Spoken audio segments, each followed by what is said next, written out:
ஜல்லிக்கட்டு என்றாலே தமிழனின் வீரத்தை பறைசாற்றுவது.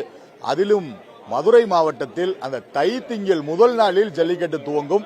இது உலக புகழ் பெற்ற ஜல்லிக்கட்டு. அவனியாபுரத்தில் தை முதல் நாள் ஜனவரி 14ஆம் தேதி, ஜனவரி 15ஆம் தேதி தை 2ஆம் நாள் பாலமேட்டில். அடுத்து உலக புகழ் பெற்ற சுற்றுலா பயணிகள், வெளிநாட்டு பயணிகள் அனைவரும் வந்து கண்டுகளிக்கக்கூடிய அலங்காநல்லூர் ஜல்லிக்கட்டு அது தை 3ஆம் தேதி, ஜனவரி 16ஆம் தேதி. இப்படி மதுரையின் பல பகுதிகளில் இருந்து, அதாவது உலகின் பல பகுதிகளில் இருந்து கூட வருவார்கள் என்று சொல்லலாம்.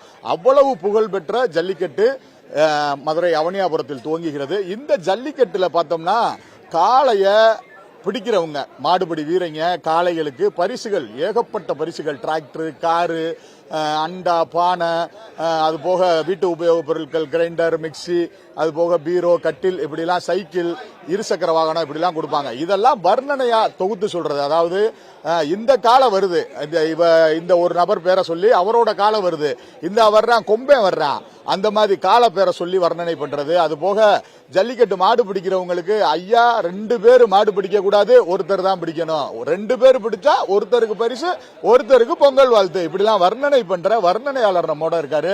அவர்கிட்ட கேட்போம், நீங்க எத்தனை வருஷமா இந்த மாதிரி வர்ணனைகள் பண்ணிட்டு இருக்கீங்க?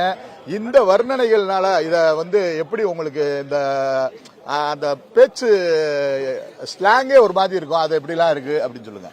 21 வருஷமா கிட்டத்தட்ட 700 ஜல்லிக்கட்டு நெருங்கிட்டோம். தமிழருடைய பாரம்பரியம் கலாச்சாரமுக்கு அந்த விழா. நம்மளோட ஒரு விவசாய குடும்பம் தான். விவசாய குடும்பத்தில் பிறந்து காளைகளை வளர்த்துருக்கோம்.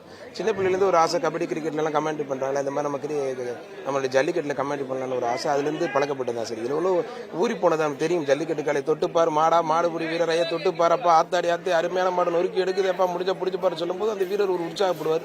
வீரராக காளையான்னு பார்க்கும்போது காளையும் வெற்றி பெற்றது, இன்னொரு மாடு பிடிக்கும்போது வீரர் வெற்றி பெற்றது சொல்லும்போது அந்த ஒரு புத்துணர்ச்சி கிடைக்கும். இதை அப்படியே பார்த்து பழகி நானே என்னை மெருகேற்றுக்கிட்டு என் நண்பர்கள்ட்ட, என்னுடைய மனைவி, என்னுடைய குடும்பத்திட்ட கேட்டு நான் செஞ்ச தவறெல்லாம் திருத்திக்கிட்டு இப்போ உலக புகழ் பெற்ற இந்த அவனியாபுரம் ஜல்லிக்கட்டு தொடர்ந்து இதோட 6வது ஆண்டு அரசு விழாவாக இது 5ஆம் ஆண்டு நான் பேச வந்திருக்கேன் சார்.